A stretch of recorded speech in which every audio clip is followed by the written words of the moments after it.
او بل دا د طالبانو و انما لامرئ ما نوی، یو سړی د 40 میږي لري، دا 40 میږي دی چې لري نو چې کله کال رانږدې کېږي پوره کېږي حیله ورته جوړه کړي، 15 دانې له دې میږو نه خپلې ښځې ته هبه کړي، 15 دیرش دته پاتې سي، څوک نسته، زکات نسته، الله سره چل کوي. و انما لامرئ د سړي دپاره ما هغه د نوع چې د نیت کړی، د نیت څه شی ده؟ له زکات نه. د هبه کې مقصد شی ده چې ښځې ته یې ورکړي، رښتیا دومره مخلص ده؟ نه، نعوذ بالله، الله ته چل جوړي چې د الله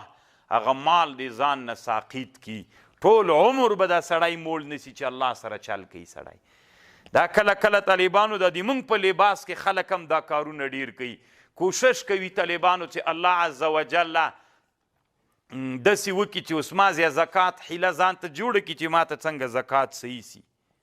که نه ما ته څنګه زکات صحیح سي او که په واجب سي را باندې څنګه یې له ځان نه ساقط کم. نو طالبانو حیلې هغه ټول عمر زه چې همغه د موږ د لباس والا سړی ټول عمر الله نه مړوي. نو فکر ته پام وي طالبانو چې غني سولې نر غوندي وایي غني یم،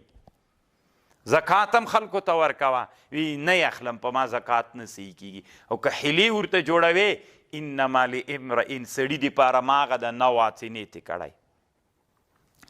یا طالبانو علما لیکي، علامه عبدالعز په التنبیه علی مشکلات الهدایې کې لیکي، هلته وایي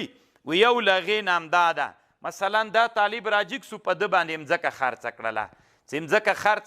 لا خرڅه کړې نه ده، خرڅوي یې دا مځکه، زه د دغې مځکې والا یم، نو ما ته حق د شفعي خو ما ته ده که نه، زه شفیع یمه، خو دا ملا حیلهګر ملا چل ور وښیي دوی دواړو ته چې داسې چل وکړه چې ده ته یو څه مځکه ور هبه کړه.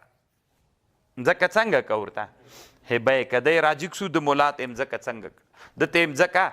دغه دماغ څنګ ته مځکه لږ یا هم دې کور کې یو 2 کوټې ورته هبه کړلې، چې ورته هبه یې کړلې نو دی له ده سره شریک فی المبیعه وګرځېده، پس له هغه نه راغی دا کور یې په ده باندې خرڅ کړه، چې خرڅ یې کړه طالبانو، زه چې راغلم شفیع دپاره وي زما خو دلته شریک فی نفس المبیعه یم، ته حق نه لري. نو دا حیله یې چا ته جوړه کړې وه دا چل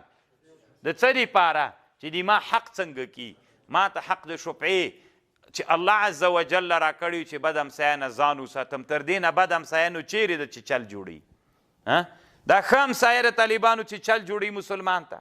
نه. و انما لامرئ د سړي دپاره ده چې دا مځکه ده ته هبه کړله د الله رضا یې مقصود وه که اضرار چاته و، ضرر رسول چاته و.